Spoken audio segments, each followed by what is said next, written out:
Hey guys, it's Jason, and in today's video, we are doing a tier list video for the first time on the channel, where today, we're going to start off with ranking all the Five Nights at Freddy's games that I've played, off camera and on camera, where today, we have all the games, and we're going to rank them, I'm going to share my opinion, and we'll go from there. So, to get down to business, let's start off with talking about the first game. The first game, I'm going to put this on S. Personally, I think it deserves the S rank because it was really unique. It was one of the most unique horror games out there that I've ever played. When I played this back when it came out in 2014, up until now when I played it for the channel, it still holds up to this day. And it's incredible to see how Scott made this game, and not knowing how big this franchise would become, it's really incredible.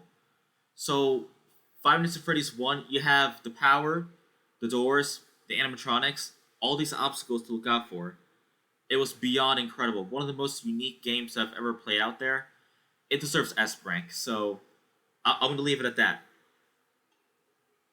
Which brings me to my next point, with no one knows that there's going to be a second game, FNAF 2. While I did enjoy it, putting this on B would be appropriate. It was too chaotic. You have the music box, you have 10 animatronics. I like how it really went from having doors to having lights. The game really focused on the lights, which is a pretty nice change, but it didn't have to be too chaotic. There could have been an option where the music box would have been disabled. Not everyone was able to beat all the nights. Well, I mean, I was able to, but then again, it's Five Nights at Freddy's. It was unique. All the jump scares, the animatronics. I liked that Scott added some secrets from both the first and the second game, which really added to the lore. Not everyone expected these games to really succeed as it did today. So FNAF 2, it was good, but too chaotic, and I wasn't really a big fan of it. It wasn't bad, but I wouldn't go back to that game too much, but I mean, it was fine. So FNAF 3, which was pretty different, but still took place in an office. Five Nights at Freddy's 3, I'd had to put this under D. It was okay, but not really the best in my opinion. And the reason I say this is because while I like the Phantoms, the changes in the setting, the animatronics, like you only have to really deal with one animatronic that kills you, I think it could have been good if you had power management. I was a big fan of power management, but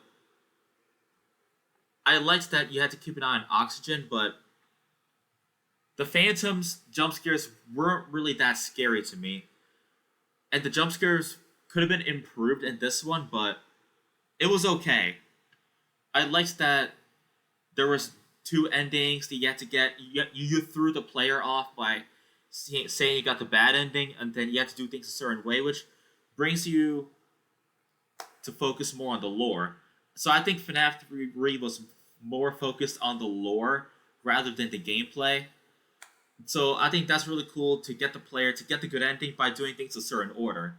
You have to go through all these secret mini games to get the good ending, and you have to beat the night afterwards. I like that.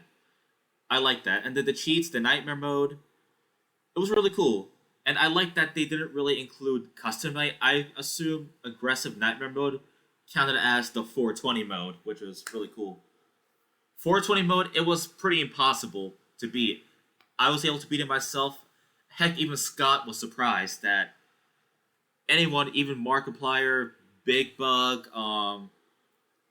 anybody was able to beat 420 mode. Even 1020 mode, I can't even do it myself. I'm sure Scott can't even beat it as well. But yeah.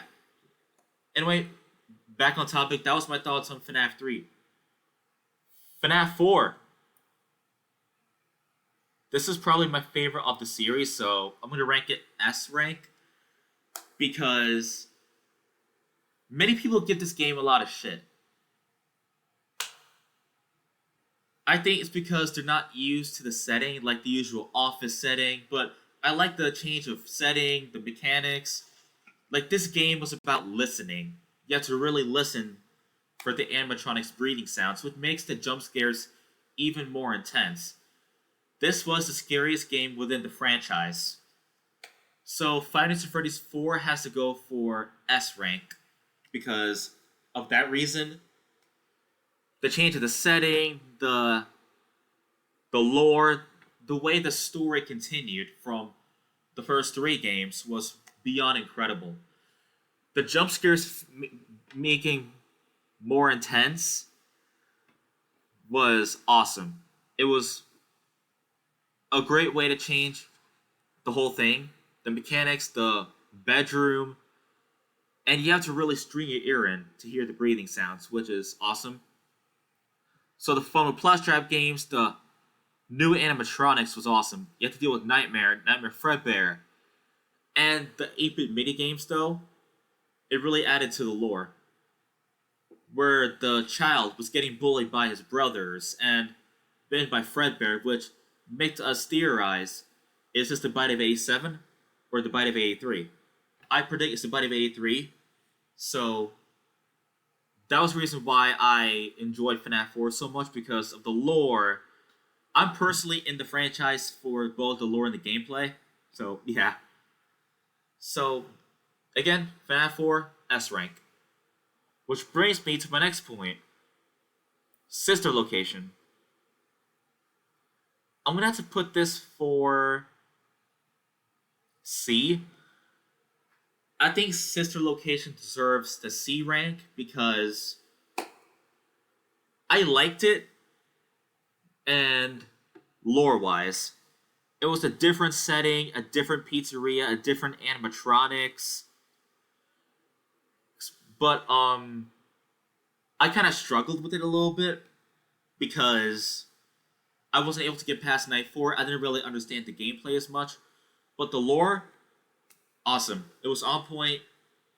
You'll learn more about Circus Baby, Funtime Freddy, Funtime Foxy, and all that stuff. Eggs Benedict, Exotic Butters. I liked that it really talked about why Freddy Fazbear's Pizza had shut down. And I think that was a really cool difference in the series. But gameplay-wise, I didn't really enjoy it as much. I think it's because I wasn't really good at it. I struggled with it, which is why I enjoyed the first 4 games more.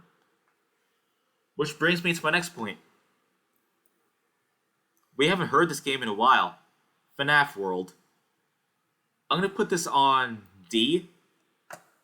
Well, it was fun and all, but it didn't really have anything to do with the lore. I think this game was released for the fans to enjoy, play as their favorite characters, and I appreciated that, but I wasn't really a fan of this game. I didn't really 100% it, but I think it was cool for what it was, design-wise. So, short and sweet thoughts on FNAF World. Pizzeria Simulator. This is a game I haven't heard in a while. I'm going to put this for B. It was good, but it does get harder once you get through it. I liked that they put you in position of authority to run your own entertainment facility under Fazbear Entertainment. It was pretty cool, different. You get to meet the new characters, Helpy and such. Circus Baby. It had a combination of the original series and the Sister Location game, which really brought both worlds together under one simulator game. It was one of those games where it's simulator, you build your own stuff, and then, of course, you had the elements of the office stuff, where you had to watch your surroundings, fend yourself from animatronics, and complete your task, and clock out for the day. So, I think Pizzeria Simulator was good, but I wasn't really a big fan of it. Which brings me to Ultimate Custom Night. I'll put it on C. I like that you're able to do your own stuff with the AI levels and play against all of the animatronics from all the games, from FNAF 1 up until Ultimate Custom Night. I like that you're able to do all that, hence why 50/20 mode was a thing. I did not play 50/20 mode, I just like the fact that you had all the elements from all the games into one game, and I think that was cool. It was for fun. I didn't really play it all the way through, but it was fun for what it was. I liked it. Which brings me to my next point. Five Nights at Freddy's Help Wanted. I'm going to put it on A rank. If any horror game is going to excel in VR, it's going to be Five Nights at Freddy's. And I think Help Wanted really proved it right there. You have all of the games from FNAF 1, 2, 3, Fun with Plus Trap, Dark Rooms, and all that stuff. It was awesome to experience all that in VR, which makes it the scariest VR game yet. And that's where you meet Vanny. You meet Vanny in that game, which you get to learn more about in the next game I'm going to rank shortly. But you get to meet Vanny, learn more about her, and see where the story takes us from there. So, Five Nights at Freddy's Security Breach. I'm afraid I'm going to rank this on C. To explain why, it's because gameplay-wise, optimization, it was all horrible. Miserable experience I've ever had in my life. It was buggy, glitchy, laggy. I had a struggle to get through it, even in my playthrough, which you guys saw. The part where I couldn't enter Phaser Blast at first, it was miserable. It was the awful part of that playthrough, but lore-wise, I liked it. I liked that you get to roam around the Pizzaplex at night as Gregory. You had Freddy as your ally, which was kind of weird, but it was cool. Then you have an animatronic by your side, which I theorize it's going to be Michael Afton. That will be Freddy, hence why he was your ally the whole time. I liked that it had 6 endings, but you had 2 Leaf endings.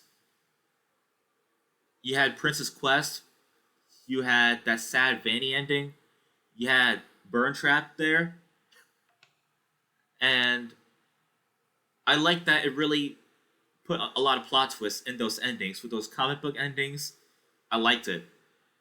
The upgrades was awesome. It really tests your memory there, which I'll admit I struggled with most of them.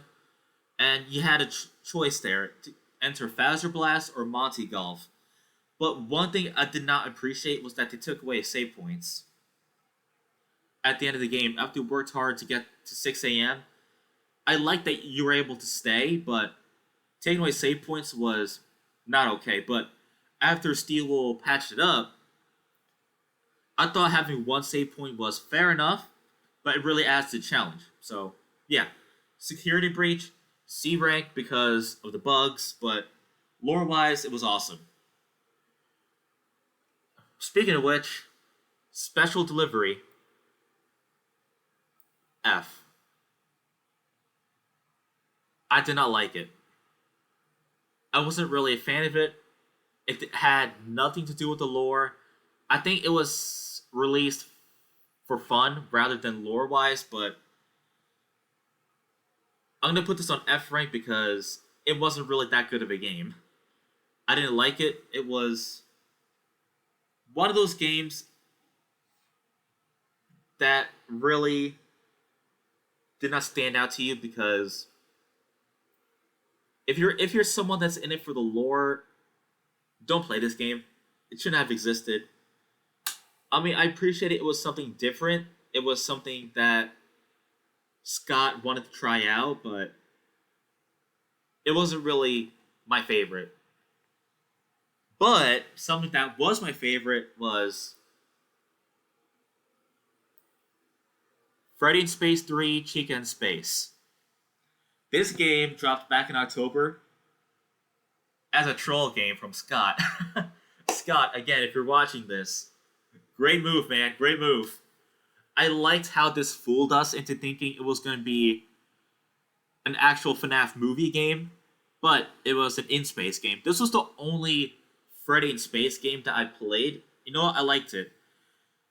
I liked that you had some secrets in there you had to search for. I liked that it was a different game in the franchise. You get to play as Chica, Mangle. The final boss was awesome. You get to face off against Scott himself. And you have DJ Music Man in the background along with his music. That was awesome. I liked it. I liked it. So, secrets and stuff, and all the levels in there, it was a lot of fun for me to play this game. I had a great playthrough for it on the channel. Speaking of great playthroughs, FNAF Security Breach Ruin. I'm going to put this on A rank because this game proved that it would have been what it was if Security Breach wasn't rushed. It wasn't buggy.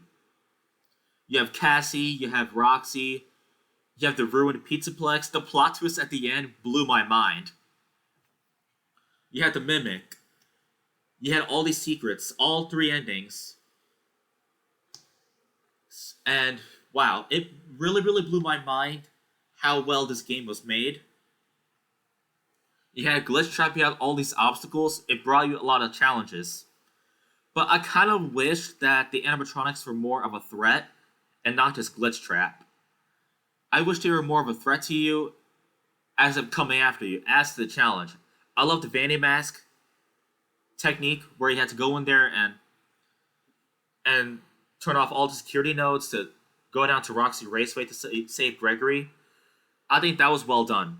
That was well done. It blew my mind. I liked it. All 3 endings, you had to open the scooper room by going back to all these chapters to unlock some secret rooms within the camera system. I liked that. You had Helpy helping you out there, which was awesome. Which brings you to a new design of the Mimic, which was awesome. I think the Candy Cadet part was well done. I liked it. It really told the story about the Mimic and stuff, and who knows where they're going to go next with Security Breach. So yeah, overall, Ruin, A rank. Brings me to Help Wanted 2, the last game. I think this was awesome. Awesome. I'm going to put this on A rank because of the fact I wasn't able to play it. I wish this game came out on PSVR so that way I could do my playthrough. But from what I've seen from other playthroughs, it's peak. I recommend this game. I can't wait for flat mode to come out for me to be able to play this game. So yeah, I enjoyed it. I enjoyed watching it. I enjoyed all the different mini games, all the options, and those secret endings was peak. So you get to learn about Maskbot, how Cassie's dad, who I assume we're playing as, was able to give Cassie the mask. So yeah, Help Wanted 2, A ranks. This is all my rankings for all the FNAF games. I do have one planned for all the Resident Evil games that I'll be doing, and then the compilation video is coming out as the first upload of the new year. So yeah, where do I think FNAF is going next after Help 1 and 2 releases? Either a DLC or a Security Breach 2. I'm hoping for a second Security Breach to make it for the buggy game that the first one was, but hopefully follow up from the DLC. I'm interested in learning more about Cassie. I thought she was a great protagonist. Gregory was a great one as well, and the alliance with Roxy as well. So we'll see where FNAF is going from there. I'm looking forward for the movie sequel. So yeah, that'll do it for today's video. Thank you for watching my tier list video. Let me know what you guys are looking forward to next year in terms of games, FNAF, and such. And let me know what you guys think about this list. And tell me about your rankings in the comments down below. So, thanks for watching. If you enjoyed this video, be sure to smash the like button. Leave a comment down below, again, what your favorite FNAF game is, what your rankings are, what you guys thought about my list, and what's next for the franchise. I'll, of course, see you in the next video. Take care, everybody. Bye!